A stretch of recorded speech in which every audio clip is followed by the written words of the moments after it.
Leo, y supongo que en esos 20 y tantos planos diarios tenías que rodar varios Martín Circo Martín distintos en el mismo día. De todo eso, ¿qué te resultó más complejo? ¿Qué secuencia recuerdas más compleja o qué momento del rodaje resultó para ti más difícil de a mí paradójicamente, con lo que se pueda creer, a mí lo que más me costó del personaje fue toda la primera parte. Porque la parte cuando él ataca, cuando él está ya como un energúmeno contra todo, esa era una parte muy clara y de una acción muy clara. Entonces, la música de todo eso era como muy clara, pero el principio, todo el comienzo de la película, quizás fue lo que más me costó expresivamente encontrar. Cuando el personaje estaba empezando a estar como aturullado, que de pronto va a la casa del profesor y de pronto no sabe cómo hablarle, cómo referirse, y de pronto que se tambalea y se cae, ¿no? Como algo medio chaplinesco. Me parece que eso fue como lo más difícil de entender, inclusive en la manera que fuimos rodando, ¿no? De pronto saber tocar específicamente esa tecla era lo más complicado, que él de pronto estaba pensando en una cosa, pero que de pronto estaba pensando en otro, el barco, porque tengo que vender el banco, pero no, los coches, están los coches que tengo que encontrar la cosa del parking, y no, pero tengo que encontrar el amarre del barco y no sé qué, no sé cuánto, pero no, pero entonces tengo que pagar Hacienda y tengo que hablar con tal y tengo que hacer la lista. Entonces, ese nivel de caoticidad que él tenía en su cerebro fue como lo más complicado de encontrar, ¿no? Porque todo lo demás, al Rodrigo tenerlo tan claro y habiendo ensayado tanto, era como más fácil de encontrarle, ¿no? El asunto. Claro, al trabajar en cierta manera la película desde el montaje, uno puede ver la fragmentariedad, porque al fin y al cabo eso es el montaje, desde la fragmentariedad crear algo. Y una cosa que hicimos muy práctica, muy pragmática, fue directamente decidir 5 personajes, 5 Martínez, me refiero, 5 fases, y trabajarlas muy bien en un sentido muy musical. Y eso incluso desde el punto de vista del maquillaje, del vestuario. Y muy diferenciado también. Sí, claro. Que se ubicara en el momento concreto, claro. Dicho de un grosso modo y de una forma un poco grosera, era como, ¿estamos en Martín 3 o estamos en Martín 2? Claro. Sí. Porque claro, se rodaba tan rápido que obviamente lo de la cronología era una quimera, era absolutamente imposible. Y de repente en el mismo decorado del banco tenía que hablar con el director al principio, cuando es esa persona que todavía confía en la mediocridad de su entorno como el mejor de los mundos posibles. La banca es una madre para mí. La banca es una madre para mí. Minutos después estaba rodando la parte en la que levanta a la señora convertida en una fuerza desatada. Si no sé qué, lo mato. Porque si no, lo mato. E incluso al revés, había que empezar por la parte en la que estabas más jodido, porque por maquillaje era posible primero ponerte la barba y después quitarte rápidamente para poder hacerlo. Siempre es más rápido que quitar que poner. Si no, por hablar de los seguros, de las licencias... Habéis trabajado en el proyecto y en el personaje pues durante años, como tú decías, que tenía el guión, y además habéis escrito, no vosotros, Martín Circo Martín, un blog desde hace tiempo, que ha ido contando su vida y realmente tiene unos datos biográficos además que le ubican. Y quisiera saber, pues, de qué os ha servido este trabajo también a partir de ese blog, falso blog, blog real, que nos habla de que es licenciado en Historia de la Economía por la Universidad Nacional del Centro de la Provincia de Buenos Aires. En 2001 publica El Año del Escorpión, que es un bestseller, un éxito de ventas que Rodrigo Cortés se atreve a adaptar al cine y a hacer concursante en el año 2006. Pero ahí está Martín Circo. Está muy en desacuerdo con la película. Muy en desacuerdo contigo y con la película, y le tienes muy enfadado, te diré. No, sí, él siempre fue mucho más razonable que yo. Yo creo que sí, que tienes que hablar con él, poner las cosas en orden. Ahora, realmente el que redactó la premonición es él, pero nadie le escuchó, ¿no? Como a tantos expertos en economía. En realidad, me pidieron hacer un blog y hacer un blog personal para poder acompañarla, pero no me parecía que yo tuviera absolutamente nada que a la gente le pudiera interesar saber. Siempre me parece que hay algo de sospechoso en levantarse por la mañana y dar tu opinión sobre una película o decir la ropa interior que te has puesto, considerando que los demás tienen que saberlo, que además les interesa y se van a conectar.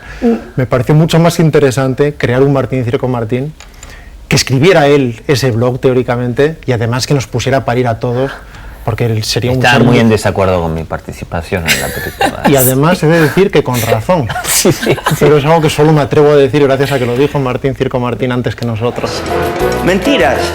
No es nada nuevo, vivimos rodeados de ellas. La película no deja títere con cabeza, realmente es una película antisistema, que no sé si era tu voluntad, consciente o no, pero lo es. Una película que se mete directamente con el sistema capitalista, con sus escaparates como son los medios de comunicación, o con sus pilares como el sistema universitario, los despachos de abogados, con todo. Tú tenías esta voluntad de... Sí, o sea, desde luego no es antisistema en el sentido de enrollarte un pañuelo palestino al cuello y lanzar adoquines a los coger la McDonald's. pancarta. Claro, no en ese sentido, sino el tratamiento profundo de en qué se sostiene el sistema financiero.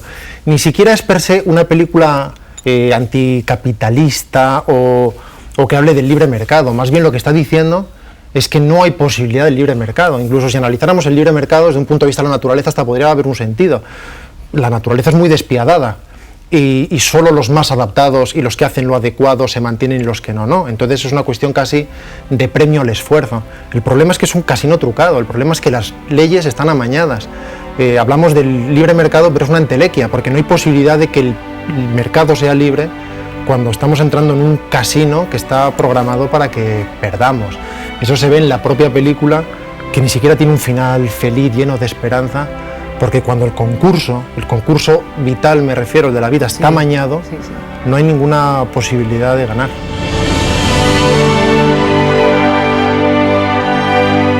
Luego trata un tema muy concreto, que es el sistema crediticio sustentado en la deuda. Quiero decir que es que ni siquiera es que las familias se endeuden, es que las familias nacen endeudadas, porque es un sistema que solo se sustenta en la deuda y en un crecimiento geométrico de la deuda.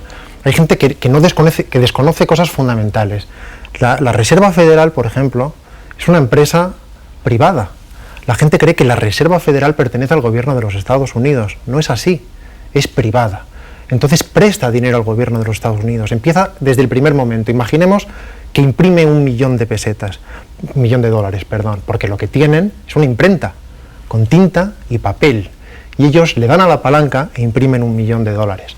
Y se lo prestan al Estado y le dicen: te voy a hacer un interés baratito, un 10%, de manera que te doy $1 millón y cuando puedas me devuelves $1.100.000. Pero como esos 100.000 no los ha imprimido en ningún momento, no existen, sencillamente no existen.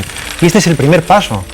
Después, cuando descubren que además la gente que tiene dinero en los bancos para sus operaciones habituales solamente pide un 10% aproximadamente, ve que el otro 90% lo puede represtar y de repente es solo el 10% del dinero que existe en el mundo es real y el resto es falso, en un primer momento. Luego se permite el apalancamiento, que es otro mecanismo nefasto, pero para que no se pare el sistema, porque el sistema económico es una huida hacia adelante y sustentada en puro humo, en pura ficción. La gente lo que hace es intercambios bancarios de numeritos, de dígitos electrónicos en cuentas virtuales.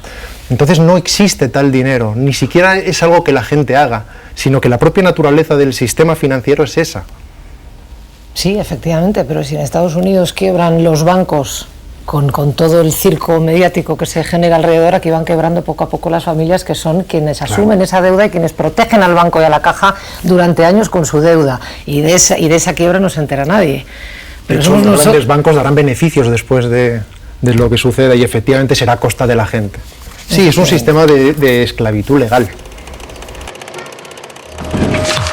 Precisamente por todo eso que estás describiendo, el espectador se siente profundamente identificado con el personaje protagonista y le sigue en esa angustia hasta que se autofagocita, ¿no? ¿Tú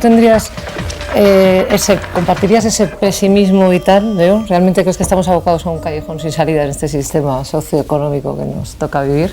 Que yo creo que, dado el momento, permite un poco de debate. Mira, había un poco antes de pasar como a la parte más económica, pero había un final que teníamos antes, ¿no? en la película que era parte de la voz en off, que finalmente no lo hicimos, que era que cuando la película empezaba hablando de las estrellas y que había, bueno, no sé cuántas estrellas, pero que finalmente se terminaban viendo 100, 120, el final terminaba, decía, bueno, podemos ver 100, 120, tampoco está tan mal, ¿no? Y eso era como en un momento un final que me parecía que es un poco también el sentido, bueno, diciendo, bueno, tenemos lo que tenemos y tampoco está tan mal, en definitiva, bueno, nos puede quedar a la poesía, nos puede quedar el amor, ¿no? Pero bueno, me parece que gracias a eso sobrevivimos, ¿no? Verdaderamente, claro.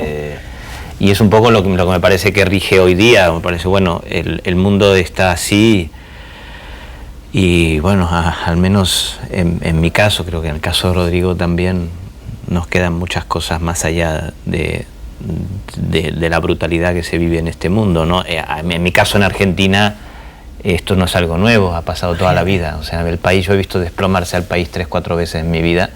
Mi abuelo se ha fundido, mi padre se ha fundido en su momento, más los procesos militares, y en ese sentido no es algo para mí para nada nuevo lo que está ocurriendo, a pesar de que la crisis que se avecina seguramente es mucho peor y mucho más global de lo que inclusive yo he vivido, ¿no? O mis padres han vivido, pero